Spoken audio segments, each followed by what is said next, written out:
नमस्कार दोस्त, मैं मनीष वर्मा, आप सभी का स्वागत है हमारे चैनल पे। आज मैं सबसे पहले बात करना चाहता हूँ उन बच्चों की जिनके एग्ज़ाम्स अभी देखा जाए 2021 ये जो नवंबर वाले जो दोस्त ऑलमोस्ट ख़त्म हो चुके हैं आप सभी के एग्ज़ाम। अब हुआ ये है क्या भाई, जो अक्टूबर और नवंबर जितने भी सेशन है भाई, अब आपके ऑलमोस्ट एग्ज़ाम ख़त्म हो चुके हैं। अब देखा जाए तो 14 दिसंबर को दोस्त आपके एग्ज़ाम में अकाउंट्स का और 15 दिसंबर को है आपका बिजनेस स्टडीज़ का। इन दोनों के लिए कुछ मैराथन वीडियोस के लिंक मैंने आपको दिया नीचे डिस्क्रिप्शन में। आप एक रिक्वेस्ट करता हूँ दोस्त, उनको जाके ज़रूर देख लेना, ठीक है। सीक्वेंस में मैंने दिया हुआ है आपको। अब नेक्स्ट बढ़ूँ आगे में। हाँ, आंसर शीट कैसे चेक हुई है दोस्त इस बार की? आंसर शीट्स कैसे चेक हुई है आपको मैं दोस्त बता देता हूँ कि जब लास्ट के रिमेनिंग 1 या 2 या मान लो कि आपके 1-2 एग्ज़ाम बचे हुए होते हैं तो उसी टाइम से आपके आंसर शीट चेक होने स्टार्ट हो जाती है। और आज से ही दोस्त, यानी कि आज जिस दिन मैं ये वीडियो बना रहा हूँ दोस्त, उस दिन डेट है 12 दिसंबर 12 तारीख। और दोस्त 12 तारीख से आपके आंसर शीट चेकिंग होनी स्टार्ट हो चुकी है। जितने भी दोस्त आप जिस सेंटर में जाके एग्ज़ाम देते हो उस सेंटर से सारी आंसर शीट मेन ब्रांच पे पहुंच जाती है जहाँ पे आंसर शीट चेक होती है, डेट मीन्स रीजनल सेंटर पे। अब यहाँ पे क्या होता है कि आरसी पे हाँ भाई, अब क्या होगा कि इस आरसी के ऊपर आपकी कॉपी को चेक किया जाएगा, जिसके लिए दोस्त देश भर के जितने भी सीबीएसई के टीचर्स हैं उनको इनवाइट किया जाता है। और जो एनयूएस के टीचर्स हैं वो इन कॉपियों को चेक करते हैं। सीबीएसई के टीचर्स इसके अंदर हेल्प करते हैं ताकि चेकिंग बहुत जल्दी से हो जाए।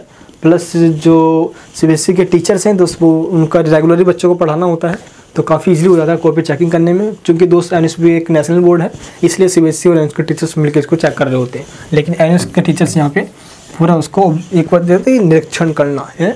बहुत अच्छे तरीके से कॉपी चेकिंग यहाँ पे होने वाली है। हाँ जी, अब हम बात करते हैं कि कॉपी चेकिंग में क्या क्या प्रोसीजर को देखा जाता है। मैंने दोस्त आपको लास्ट वीडियोज़ में बताया था कि एवरी ईयर देखा जाता था कि एक मार्किंग स्कीम प्रोवाइड की जाती थी और इस मार्किंग स्कीम के तहत ही कॉपी को चेक किया जाता था। इस बार ये मार्किंग स्कीम टीचर्स को प्रोवाइड नहीं किया गया है, वरना भाई सेम एज इट इज़ वो वर्ड देखते मार्किंग स्कीम से और आपके आंसर शीट से मैच करते फिर दिक्कत आ जाती।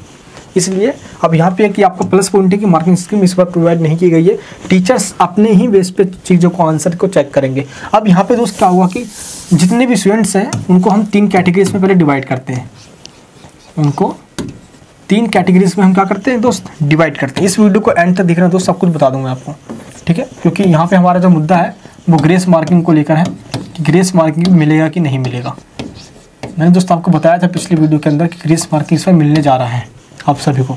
देखिए, सबसे पहले वो स्टूडेंट जिन्होंने सभी क्वेश्चंस को, ऑल क्वेश्चंस को अटेम्प्ट करके आए हुए हैं एग्जाम के अंदर, तो मैं ऑल क्वेश्चन देता हूँ ताकि समझ में आ जाए आपको, ठीक है। नेक्स्ट वो बच्चे हैं जिन्होंने मिनिमम 2 से 3 क्वेश्चन ही छोड़ा है, ठीक है, जिन्होंने 2 या 3 क्वेश्चन ही छोड़ा है, बाकी क्वेश्चन को अटेम्प्ट बुक कर आए हैं। नेक्स्ट थर्ड कैटेगरी के वो स्टूडेंट्स हैं जिन्होंने मान लो कि लगभग 10 से, आप ऐसा समझ सकते हो, आसानी से बता देता हूँ मैं, 5 से लेके 10 इतने क्वेश्चंस की क्वांटिटी को वो छोड़ कर आ गए हैं, ठीक है। 5 से लेके 10 के बीच में ये छोड़ कर आ गए हैं ऑल ओवर क्वेश्चन, जितने भी टोटल क्वेश्चंस थे क्वेश्चन पेपर के अंदर, उसकी बात कर रहा हूँ। एक वो कैटेगरी के लोग जिन्होंने सारे क्वेश्चंस को अटेम्प्ट करके आए हैं।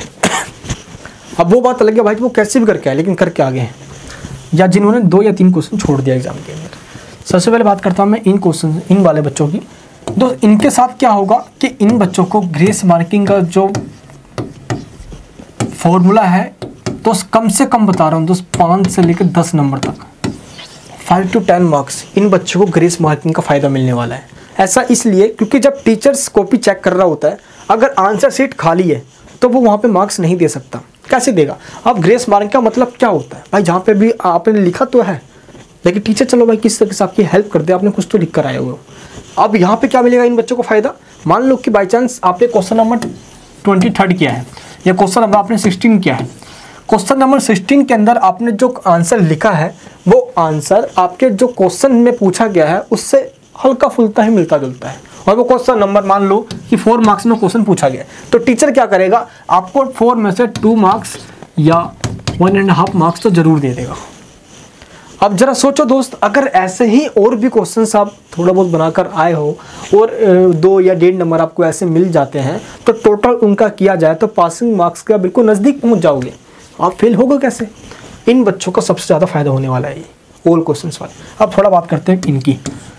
ऐसे वो स्टूडेंट्स हैं जिन्हें 2 या 3 क्वेश्चन वो छोड़ कर आ गए हैं और ऐसे लोगों की क्वांटिटी काफ़ी है। इन बच्चों को क्या किया जाएगा दोस्त, सबसे पहले बता रहा हूँ मैं, आंसर शीट जब चेक कॉपी बुक करेंगे तो सबसे पहले ये देखा जाता है कि आपने 1, 2, 3 या 4 स्टार्टिंग के 4 से 5 पेजों पर कितने अच्छे से आंसर को आपने प्रेजेंट किया है। फिर से सुनना जो बता रहा हूँ मैं, स्टार्टिंग की जो आपकी सीट्स हैं उन सीटों पे आपने कितने अच्छे से आंसर्स को प्रेजेंट किया है। बाई चांस कभी कभार क्या होता है कि हम क्या करते हैं कि सीक्वेंस में आंसर को करते हैं एग्जाम के अंदर, पहले फर्स्ट करेंगे, फिर सेकंड करेंगे, फिर थर्ड करेंगे, फिर फोर्थ, फिर फिफ्थ, फिर नहीं भाई, ऐसा नहीं करना चाहिए हमें। ऐसा उसमें करो जो लैंग्वेज का है, जैसे हिंदी या इंग्लिश का पेपर होता है। तो बाकी दोस्त ऐसा नहीं करना चाहिए, ऐसा मेरा मानना है। ऐसा इसलिए क्योंकि कभी कभार क्या होता है कि कभी कभार हमें जो फर्स्ट क्वेश्चन है वो इतने अच्छे से नहीं आता जितने अच्छे से हमें फोर्थ क्वेश्चन आता है। जितने अच्छे से हमें फोर्थ क्वेश्चन नहीं, जितने याद है, एग्जाम्पल दे रहा हूँ आपको समझ लेना, या जितने अच्छे से हमें 7th क्वेश्चन आता है उतने अच्छे से हमें 4th क्वेश्चन नहीं आता, या जितने अच्छे से हमें 16 क्वेश्चन आता है उतने अच्छे से फर्स्ट क्वेश्चन नहीं आता। तो अब कहने का मतलब मेरा ये है कि सबसे पहले हमें वही क्वेश्चन करना चाहिए जिसके अंदर हम आंसर्स को बेटर तरीके से प्रेजेंट कर सकते हैं, क्योंकि first impression is the last impression, और ये एमएस के अंदर बहुत बहुत मायने रखता है दोस्त। मैं हमेशा ये कहता आया हूँ। इसलिए अब क्या होगा कि ऐसे बच्चों के साथ अगर स्टार्टिंग के पेजेस में आंसर्स को बिल्कुल कहते नहीं है कि बिल्कुल दम वाली लिखा है आपने, पास का अच्छे मार्क्स की गारंटी मैं देता हूँ। टीचर दोस्त एक चीज़ ध्यान रखना, स्टार्टिंग के पेजेस से ही इंप्रेशन बन जाएगा। स्टार्टिंग के पेज, अब आप सोचोगे कि यार मैंने लिखा था या नहीं लिखा था। अरे नहीं यार, मैंने तो फर्स्ट पे, मैंने सेकंड पेज पे लिखा था, फिर सेकंड पे नहीं, मैंने थर्ड पे लिखा था। अब कोई बोलेगा कि मैंने लिखा ही नहीं कहीं पे भी इंप्रेशन वाली बात। मेरे दोस्त, अगर आपने स्टार्टिंग के पेजेस पे आंसर्स को अच्छे से प्रेजेंट किया है, अब आंसर प्रेजेंटेशन का तरीका जो है, जैसे कि मैंने आपको बता रखा है कि टू द पॉइंट्स में लिखना, आंसर को सही से प्रेजेंट करना, जो पूछा गया सिंपल वही लिखना। अब बच्चे क्या सोचते हैं कि यार मैं सीट भर देता हूँ। सीट भरने के दोस्त मार्क्स नहीं मिलते, सिंपल बात है कि जो पूछा गया उसको पॉइंट्स में एक्सप्लेन कर दो। इन बच्चों के साथ दोस्तों पेजेस का मैटर रखता है, बट मैटर रखता है आपके आंसर्स का, प्रेजेंटेशन का। स्टार्टिंग के जो आपके जो प्रेजेंटेशन का जो इंप्रेशन है टीचर पे वो अच्छा चला जाए, टीचर दोस्त आगे के पेज को पलटेगा ही नहीं। कॉपी चेक पास आप। मैं दोस्त जैसा बता रहा हूँ ना आपको, यार फैकल्टी पूरी बैठी पड़ी है उसके अंदर, ऐसे सब पता है। मैं जो बता रहा हूँ दोस्त, ये फैक्ट्स बता रहा हूँ आप सभी को।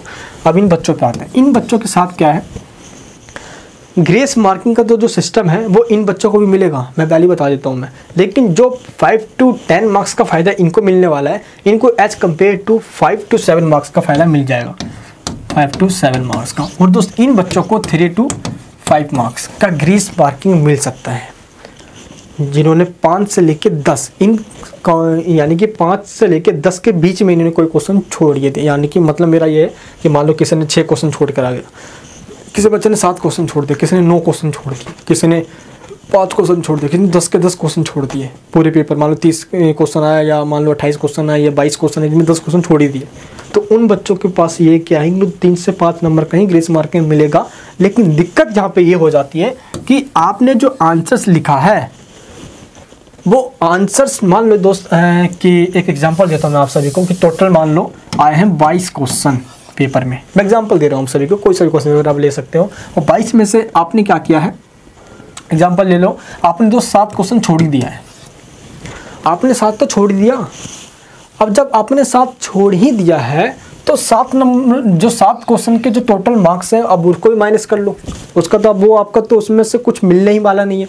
और 7 क्वेश्चन जब आपने लिखा ही नहीं तो टीचर ग्रेस मार्किंग या आपको कुछ और एक्स्ट्रा मार्क्स देगा कैसे, है? तो खुद से सोचो, एक्स्ट्रा मार्क्स तो वो दे ही नहीं सकता। अब क्या होगा, आपके जो टोटल जो आपके क्वेश्चंस बचे वो बचे 15। अब 15 ही क्वेश्चन है आपके आंसर शीट में लिखे हुए। अब 15 में से कितने आपने आंसर्स को एक्चुअली फॉर्म में प्रेजेंट किया है जो कि करेक्ट आंसर है। अब टीचर सबसे पहले ये देखेगा क्योंकि क्वांटिटी कम हो गई, यहाँ पे कई क्वेश्चन आप छोड़ कर आ गए हो। अब कई क्वेश्चन जब छूटे हुए होते हैं तो टीचर क्या करता है कि हर एक क्वेश्चन को पढ़ने का टाइम उसको मिल जाता है। और इनमें क्या होता है कि भाई पूरे क्वेश्चन करके आया बच्चा, लग रहा इंटेलिजेंट है, क्या बात है भाई। आज समय क्या होता है भाई, आप कहीं पानी लिखा बनी यार, मेरे गले में कुछ हो गई, माफ़ करना भाई इसके लिए। हाँ चलो भाई अब ठीक हो गया, अब चलो ठीक है। हाँ तो अब क्या होता है कि क्वांटिटी कम लिखी हुई है। अब कम क्वांटिटी में टीचर समझ जाता है भाई। इसी वजह से मैं हमेशा से एक आपसे आप बड़े भाई मानो, मुझे अपना भाई मानो, प्रेम पंतु जो भी मानो यार, आप मुझसे प्यार तो करते हो, इसलिए मैं हमेशा कहता हूँ कि कोशिश करा करो सभी क्वेश्चंस को अटैम्प्ट कर आना है। ये ओपन बोर्ड है, ये रेगुलर बोर्ड नहीं है जहाँ पे टीचर रेगुलर ही कॉपी चेकिंग करते हों। ये कभी कभार कॉपी चेक करने आपके आते हैं। अब इससे क्या होता है कि इनको इम्प्रेशन चाहिए होता है थोड़ा। अब कोई बच्चा इतने क्वेश्चन को छोड़ कर जाएगा, अब इसको बस टीचर को 15 क्वेश्चन में ही आपको पास भी करना है या मार्क्स भी देना है, तो वो कैसे डिसाइड कर लेगा मेरे दोस्त? ज़रा खुद सोच कर देखो मेरे दोस्त। ये बोलने के साथ ही अगर मान लो इस कैटेगरी में कोई बच्चा होगा, मुझे कमेंट बॉक्स में बताना यार, मेरे तो गले में ही खरखराहट से आगे इसको बोलने में ही, कि इन बच्चों का फेल होने का चांस हो जाता है ऐसा, क्योंकि 50-50 चांस है भाई, 50-50 चांस है इन बच्चों का। जिस सब्जेक्ट में आपने ऐसा करके आए हो, 5 से 10 क्वेश्चन को छोड़ दिया है, भगवान ने करे ऐसा कोई स्टूडेंट्स हो जिसने 5 से लेकर 10 क्वेश्चन तक छोड़ दिया हूँ, लेकिन ऐसा कोई भी है तो 50-50 ही चांस है। ऐसे क्या होगा दोस्त, उस सब्जेक्ट के अंदर आपकी SBCT दे दिया जाएगा, यानी कि थ्योरी के अंदर आप फेल होने के चांसेस है। लेकिन इसके लिए आपके पास एक ऑप्शन है एनओएस के अंदर, नेक्स्ट यानी कि नेक्स्ट मंथ ही जैसे रिजल्ट आएगा उसके नेक्स्ट मंथ ही आप ऑन डिमांड एग्जामिनेशन दे सकते हो और इसके अंदर आप पास हो सकते हो। तो एक आपके पास एक बेस्ट ऑप्शन है, मैं पहले ही बता देता हूँ, ठीक है। आप इसके लिए ODE के लिए आप इस व्हाट्सएप पे आप कॉन्टैक्ट कर सकते हो हमारी टीम से, जो आपको ODE में पास करवा सकती है। लेकिन दिक्कत यह है कि ऐसा कोई बच्चा ना हो ही तो ही अच्छा है यार। अगर आपने ऐसे करके आ गए हो, 5 से 10 क्वेश्चन छोड़कर आ गए हो, तो भगवान भरोसे हैं, टेंशन मत लीजिए आप। बाकी ऐसा कोई बच्चा हो तो हमारे ग्रुप के, मैंने आपको बताया, ग्रुप में थोड़ा ज्वाइन हो जाना और वहाँ पे मुझे अपना रोल नंबर सेंड कर देना, ताकि मैं कुछ आपके लिए कर पाऊँ। क्योंकि एक्चुअली में क्या होता है कि कई सारे बच्चे ऐसे हैं जो यार इसके अंदर 1 साल से, इवन 2-2 साल से हैं यहाँ पे, बस किसी तरीके से पास होना चाहते हैं वो, तो उन बच्चों को मैं एक्चुअली में हेल्प कर पाऊँ। तो ग्रुप का लिंक नीचे डिस्क्रिप्शन में है मेरे दोस्त। अब वहाँ पे क्या, वो सबके सब पेड स्टूडेंट्स हैं, इसलिए ग्रुप भी पेड है। आप कोई ज्वाइन नहीं होना चाहते तो मत हो, कोई दिक्कत नहीं मेरे दोस्त, है ना। अब जो चाहता है ज्वाइन होना तो वही ज्वाइन होना, क्योंकि वो पेड ग्रुप है। अब बच्चे कहेंगे भाई देखो पेड ले रहा है बंदा, पैसे ले रहा है भाई, क्योंकि जो हम पेड ग्रुप में ज्वाइन कर रहे हैं अब वही पेड सर्विस हम और किसी को प्रोवाइड कर रहे हैं, वो सर्विस का कोड होता है वो। अब क्या होता है ना कि जब कोई ज्वाइन कर रहा होता है उसमें तो सर्विस का जो कॉस्ट लगता है हमारा, वो कॉस्ट ही वही सर्विस का कॉस्ट है। सर्वर का अरे यार क्या बताऊँ मैं, कोई टेक्निकल फील्ड से आपका हो, अब मान लो कोई ऐप ही हम बनाते हैं तो ऐप के अंदर भी काफ़ी सर्वर के कॉस्ट लगते हैं।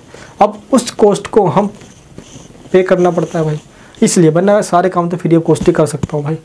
अब इतनी बड़ी हम जो कंपनी को ऑर्गेनाइज कर रहे हैं, यहाँ पे मैनेज कर रहे हैं यार, तो थोड़ा बहुत लेना पड़ता है ताकि हम सर्वर को मैनेज कर पाएँ। मैं फिर से बता रहा हूँ भाई, है ना। कई बच्चे ऐसे हैं उनको लगता है कि नहीं भाई ये कर रहे हैं यार, पैसे ले रहे हो यार, फ्री में काम कर दो यार। काश में कर पाता फ्री में यार, लेकिन क्या करें, हमारे पास भी पेट है, यहाँ पे भी कुछ नहीं डालेंगे तो मैं क्या खड़ा होकर बोल नहीं पाऊँगा। समझे मेरी बात को क्या कहना चाह रहा हूँ। तो ये देखो रियलिटी वाली बात है, फैक्ट्स वाली बात कहूँगा मेरे दोस्त ने हमेशा, वरना ये सारी बातें जो अंदर की बातें मैं नहीं आके बताता आप सभी को। और टीचर हमेशा बोलते हैं यार उसके अधिकारी, मनीष भाई तो सारी बातें पब्लिक जाके कर देता है यार। मैंने कहा सर क्या करूँ, मेरे को बहुत प्रेम है अपने यानी उसके प्यारे सभी मेरे जो यानी उसके फ्रेंड्स हैं, बहुत प्रेम है इनसे। वरना दोस्त CBSE की वीडियोस जब बनाने की मैंने सोची थी कि मेरी क्यों नहीं बनाए उनकी वीडियोस, नहीं यार जिनका क्यों नहीं उनका मैं बनूँगा, मैं उसके बच्चों को गाइड करूँगा, इसलिए मैं हमेशा ये सारी बातें बताता हूँ। तो इन बच्चों को स्पेशली कहना चाहता हूँ मैं, आपको फोकस करने की ज़रूरत है और आप सभी पास हो। इसके लिए आप टेंशन तो आप ये चीज़ ले सकते हो कि आइंदा अब मैं ऐसा ना करूँ गलती कि इतने सारे क्वेश्चन छोड़ कर आऊँगा। हाँ, आप इस चीज़ को एक बार थोड़ा और ध्यान रखना आपसे, आगे से ऐसी ना हो। लेकिन कोशिश ज़रूर ये रहेगी मेरी कि ऐसे जो कैटेगरी के स्टूडेंट्स हैं वो एक बार मुझसे कॉन्टैक्ट कर लेना, एक बार कमेंट बॉक्स में या ग्रुप के अंदर ज्वाइन होने के बाद, ताकि आपका मैं रोल नंबर लेके कहीं थोड़ी सी अप्रोच लगा सकूँ इन बच्चों के लिए। चलिए दोस्तों, अब मैं बात करता हूँ कि ज़्यादा सारा जो प्रोसेसर वगैरह है वो यहाँ पर तो खत्म हो गया है। तो कॉपी चेकिंग में फ्लेक्सिबिलिटी दिखाई जाएगी, इसकी टेंशन तो लेना ही नहीं आप सभी को। फ्लेक्सिबिलिटी है इस बार, ठीक है। ग्रेस मार्किंग मिलेगा, मैंने आपको बता दिया है, ऐसे बच्चों के साथ, ऐसे बच्चों के साथ, ऐसे बच्चों के साथ, जहाँ पे आपको मार्क्स मैंने बताया है। क्लियर है, कॉपी चेकिंग अच्छे से होने वाली है, आज से स्टार्ट हो चुकी है। और आपको मैंने बताया कि दोस्त बाय द 20 जनवरी आपके रिजल्ट को डिक्लेयर कर दिया जाएगा। क्लियर है। अब मैं मिलूँगा आपसे नेक्स्ट वीडियो के अंदर। हमारी मुलाकात अब दोस्त जल्द होते रहेगी। अभी तक के दोस्त अब हम सब बहुत जुड़े हुए थे, दिल से कनेक्टिविटी थी। अब अक्टूबर के नवंबर एग्जामिनेशन खत्म होने वाले हैं, आप सब रिजल्ट की वेट करोगे। मैं आपको टाइम टू टाइम ऐसे कुछ स्किल्स के लिए सिखाता रहता हूँ अपने नेक्स्ट चैनल पे, जिसका नाम है एडुटेनमेंट। आप उसको भी सब्सक्राइब कर सकते हो, लिंक नीचे डिस्क्रिप्शन बॉक्स के अंदर है, ताकि आपको मैं वहाँ पे स्किल्स सिखा सकूँ जॉब अपॉर्चुनिटीज़ के लिए, ताकि आपको इसमें कुछ बेनिफिट हो। चलिए दोस्तों, चैनल पर नए तो प्लीज़ सब्सक्राइब कर लेना, बेल आइकन ऑन कर लेना। मैं मिलूँगा नेक्स्ट वीडियो के अंदर। जय हिंद, जय भारत।